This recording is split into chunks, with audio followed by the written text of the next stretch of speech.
चाहिँ प्राय अलि धेरै पर्छ क्या अनि त्यसको त अहिले गएको वर्ष थिएन है अडिट इयरमा पर्ला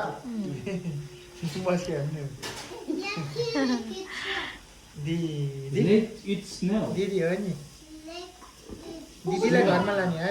त्यो ग्रुप दिदीलाई घरमा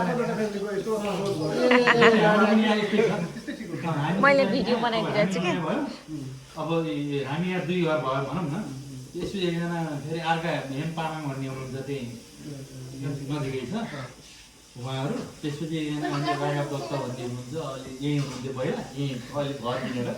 अलि यहाँबाट आफ्नो माइक पर्को हुनुहुन्छ राघवेन्द्र कुमार दत्त थाहा छैन जनकपुरको त्यसपछि हाम्रो के गर्छौँ भने महिनामा एकपटक एकजनाको पालो कि अब विकेन्ड सबैको काटको मिलाउने एक ठाउँ बस्ने खानपिन खाने त्यसपछि अर्को महिना अर्को पालो हो अब जस्तै अब यो डिसेम्बरको महिनामा